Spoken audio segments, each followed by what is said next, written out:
Welcome to the Stretch to Go podcast. My name is Ian Ray, your host. Today I have Adelina Matinca. She's based in San Francisco, California. Headquarters is located in Germany for Wildling. She's also the president of the US section of the Wildling Shoes. So, Adelina, welcome to the Stretch to Go podcast.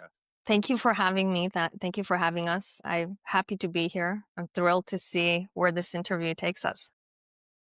Yes, I'm excited as well. I don't think I've had a guest from California yet, so you're the first guest from Oh, California. that's cool. Yeah, happy to be your first guest. So let's go into the story of Wildling. What is the name behind Wildling Shoes? And kind of give us the origin, the background story. Sure. Yeah. Wilding is about reconnecting with nature and finding your inner wild self.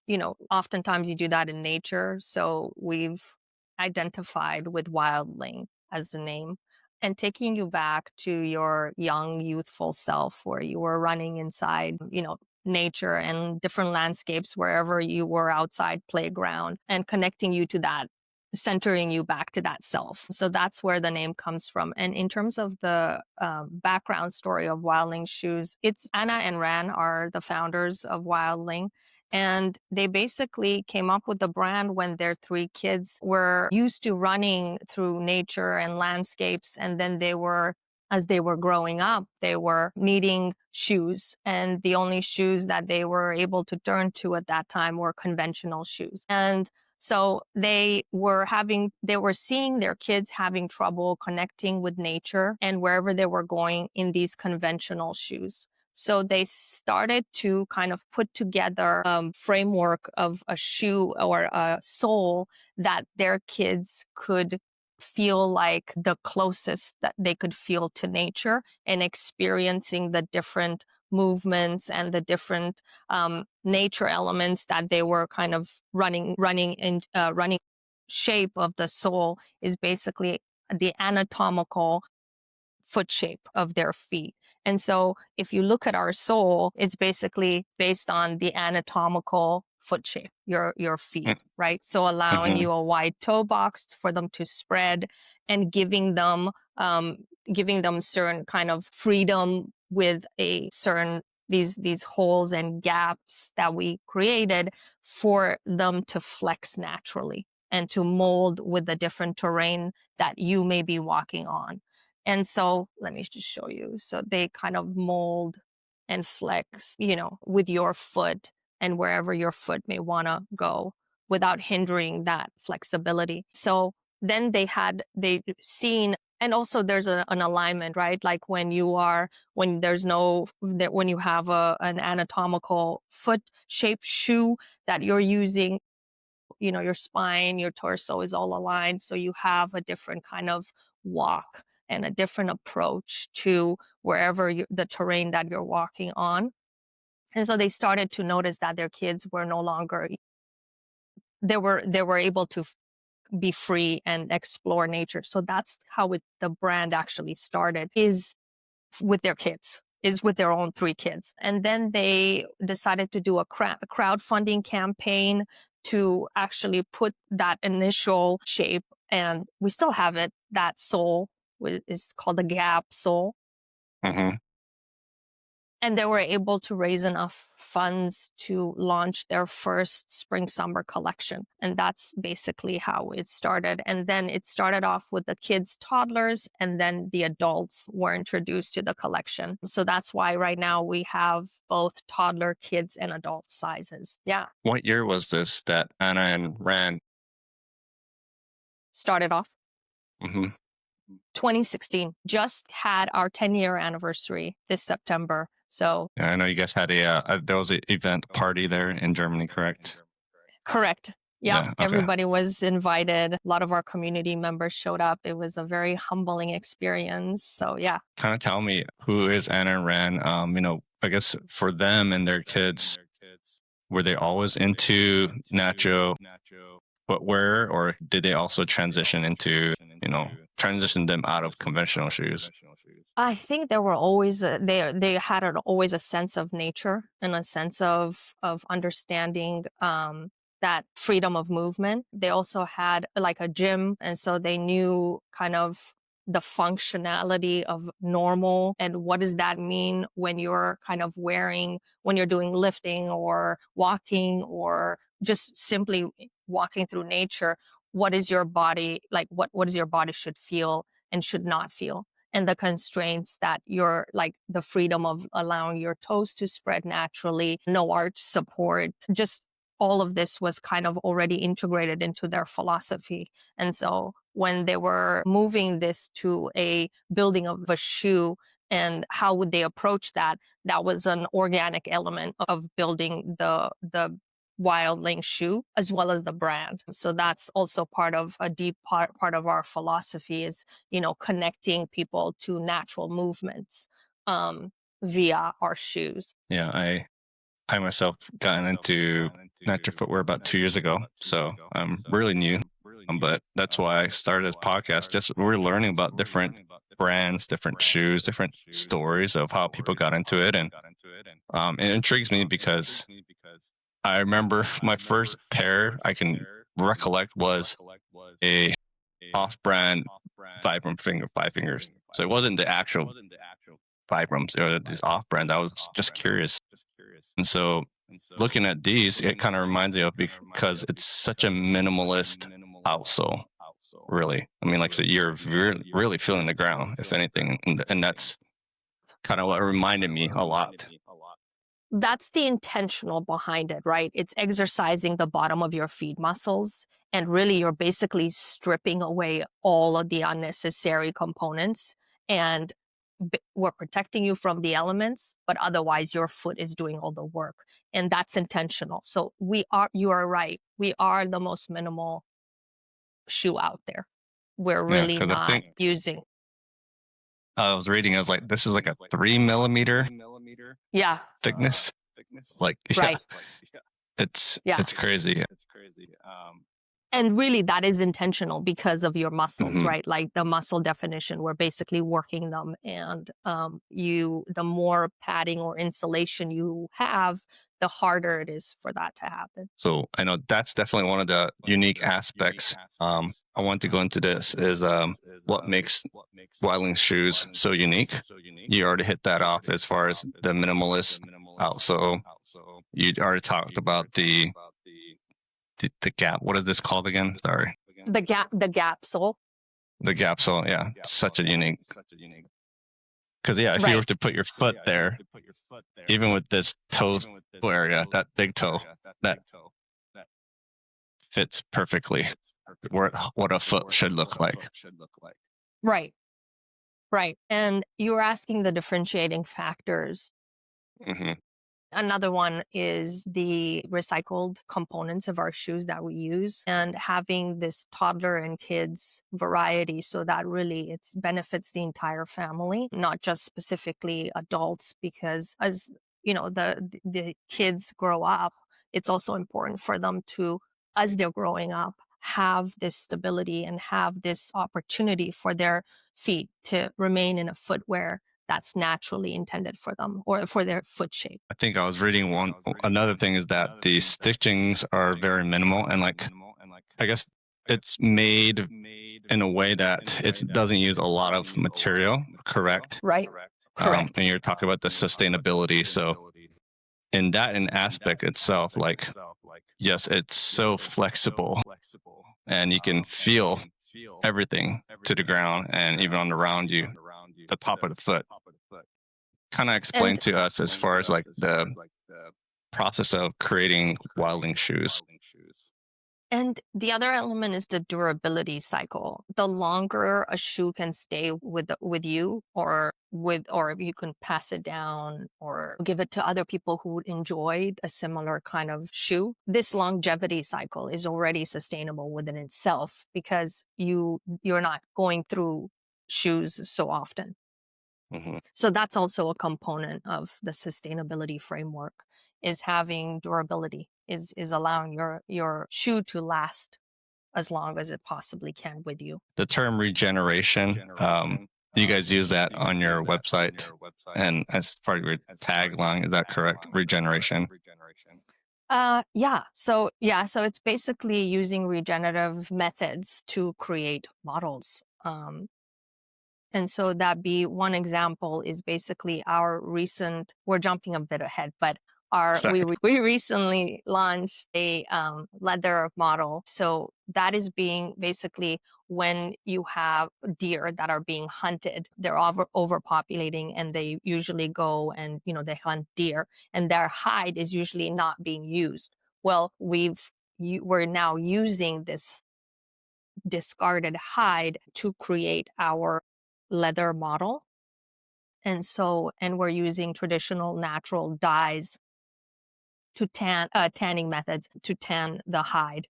And so this is one example where it would otherwise go to waste, but we're saying, okay, let's use this and turn it into a shoe model, basically. So that's we're regenerating, right? We're using regenerative methods. We're not just basically saying, oh, let's just invent a new product. Then have and keep using these textiles or resources. But we try our best to find ways in which we can build into this regenerative cycle. Can you explain to us or show us some of the aspects of the Wildling footwear that's, I guess, really unique or like that you guys are most proud of? And especially if it's like the toddler or kids' shoes that you guys want to kind of showcase. Sure. I think there's along the way, there's different kind of, we've morphed, we listen to our community and we've morphed our soul into different soles to basically fit into the different functionality components that people were asking for. So one is this gap sole, which we've talked about, right? It's just, there's a little gap here and it allows your foot to kind of fold itself or move based on whatever terrain you're walking on. The other one is the shell sole. This allows you to basically, you can see that we're still honoring that gap, but it's fully enclosed. And so this allows you to be outdoors for a lot longer in whatever terrain that you may want to be in, basically. But we're still having that flexibility where that flexibility component is still there because it still folds and molds at the same intersection as you saw with the gap sole. And we have this available in, again, toddler, kids, and adult models. A similar kind of idea with the shell sole to have it enclosed so that you're able to explore the outside. Another element that we're fairly proud of, and we've been working on this for quite some time, is our rain boot model. I have it here quickly to show you. So we launched this. This is my personal pair. And this one we took forever because we didn't want to compromise the flexibility, functionality, and durability of the model. And so we really wanted to take some time to create a model that kind of checks all the boxes and stays true to our mission as well. And so this is the model we came up with. So it folds really, really nicely. It's compactable. You can take it with you anywhere you go. You can travel with it. And it comes in 4 different colors actually. And so this is a model that we are really proud of, especially with the comments from people, our community, and people who have the model and who've tested it quite regularly. They've said that they've really enjoyed this. So this is one, and this is kind of from our portfolio. This is a functionality that we've been asked to fill for a while. So yeah, I would say this is a good moment for Wildling. From the time that you started yourself, you've probably seen a lot of different collections, models of Wildling shoes coming through. What are some of your favorite favorite ones? My current favorite one, well, I'm very consistent. So it's hard for me to detach myself from day one, I was obsessed. I would love the Tanuki Niji model, which is the basically the Japanese rice paper. Hmm. And it takes me everywhere. Like it's an amazing model. I love it a lot. I also have the model that you have, the Nitugo. That is Hmm. amazing just because it feels my foot feels like it's in a sock and it's at the same time really well protected, and it gives me the same like flexibility and ability to be outdoors. I take it to the beach, I do yoga, like pretty much anything and everything. The other model that I really love is the rain boot. I wear it a lot. I wear it a lot. So I would say between and the Atmodoyus. I love the Atmodoyus and I wear this a lot. If I want to kind of have something quick to throw on and it's, I don't know, I want to wear something that's a little bit more dressy, I suppose, then I throw these guys Hmm. on and I just head out. I also have the Nordwolf model, which is a kind of like a high top, and it's full wool exterior and interior. And that's like the most comfortable, warm model that like I've ever experienced. So this one, when it's kind of like rainy and it's just the perfect cozy model. So I do wear that as a lot as well.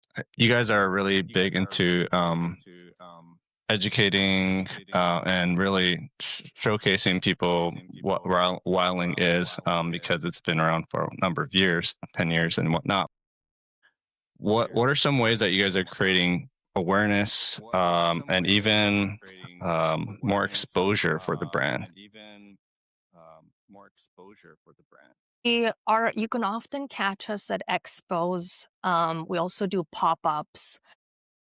And we always, when we kind of feed in and plug into these networks, whether it be an expo or creating our own kind of ecosystem as a pop-up, we always like to kind of have different components attached to it, educational components. Like we'll do a mending session, for example, to showcase to the community ways in which your shoe can live longer with you via mending methods, or foot exercises, what kind of foot exercises are excellent for you to do that can, again, build in that muscle definition.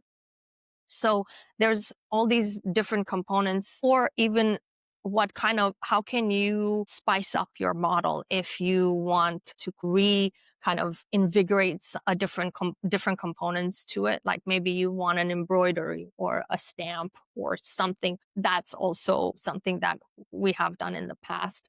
And these are all ways in which you're creating brand awareness, but at the same time, there are elements that you're introducing into these different kind of pop-ups or events that you're participating, but also online. We do that also online by collaborating with a wide range of different people who harness different elements of foot health. Maybe that could be like Chinese medicine, they believe everything starts with the feet, and how can you move and what do you do to kind of build foot health and be aware of different nerve endings that are at your feet, at the bottom of your feet, that you might not otherwise know. But if you activate them, the health benefits of that. And so just kind of giving people a different way of thinking about feet. And yeah, so that's also goes in hand to hand with brand awareness. Where do you see the barefoot shoe industry evolving in the future? Well, for us, our mission is we want to basically focus on improving our designs, helping more people reconnect with the natural movement, and kind of continue to use our sustainable materials. So if we can kind of hone in on these three elements and do them really well, I think that, would consider that a win. And so I think a lot of also potentially the other barefoot brands would be focusing, on similar agendas, but I think we're definitely we're definitely focusing on these for the foreseeable future. And then what's the goals? for Wildling Shoes for the next 5-10 years? Is it to continue to create more sustainable materials, more Improve, models, yeah, or I mean, this goes again back to the question that you just asked before, is to improve, just focusing on improving our designs, helping people to reconnect with natural movement, and continuing to use sustainable materials. I think this would be this is our purpose, and we'll consider that a win to continue to kind of fine tune these elements in the next 5-10 years. awesome? And my last question for you would be, who are the type of people that would gravitate towards the Wildling Shoes or the mission that Wildling has?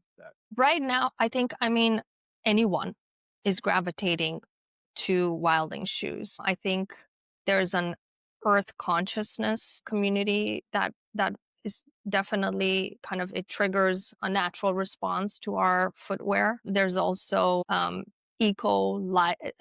working out, being active within the gym or at home, doing Pilates, yoga, but also a sense of people who are just going who live in the city and just want a natural footwear for a specific amount of time in the day, that, they're keen to wear dressy shoes or something, but they understand that they need to allow their feet, even if you wear our shoes for, like, I don't know, 2 hours of the day, that's better than not wearing them, especially if you're wearing high heels or anything with a platform for your job or for whatever it is that you do.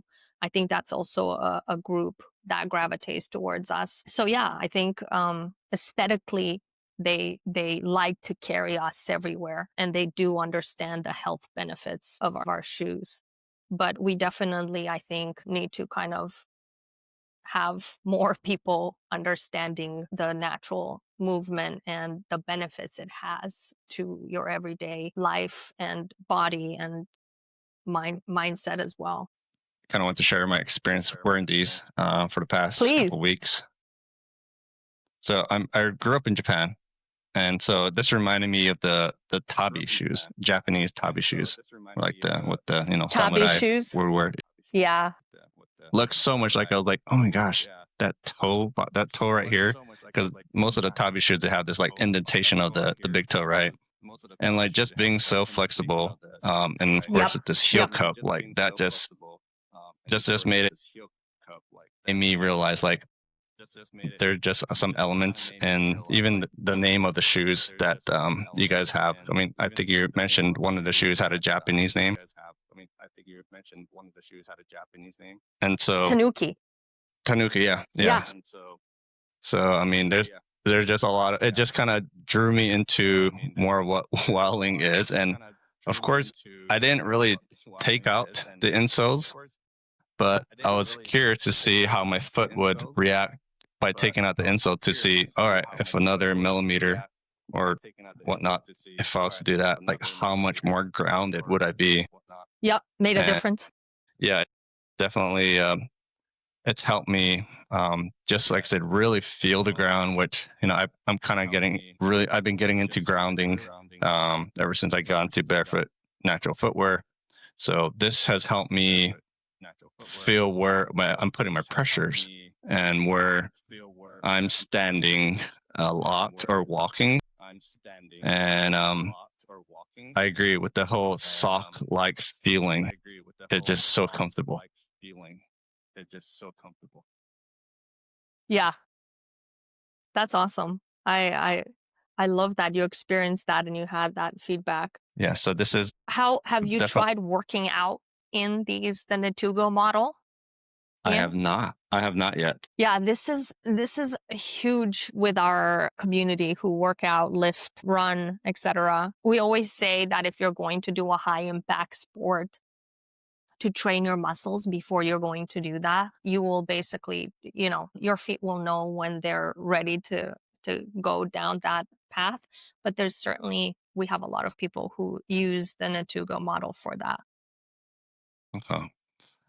I probably requested these shoes because of the fact that I go to the gym quite often. So I think I will try using this now. So thank you. Yeah. using this now. So thank you. Yeah, of course. And they're antibacterial. All of our shoes are antibacterial because every material on all our shoes that touch your skin is organic. It's an organic textile. So they're naturally antibacterial. Awesome. Yeah, I even noticed the holes here in the bottom so that my foot can actually breathe on underneath. Exactly. Exactly. That's a merino wool model. That's the textile that we're using to build the Natugo. And so that can you can have creates, like you say, a little bit of kind of lets out the moisture organically when you're doing sports. Yeah, so I definitely will be keeping these in my arsenal of footwear, since it's so easy to wear. And like I said, when I need to just ground more and have less impact on underneath, I think this is my go-to now. Yay. That's Yes, awesome.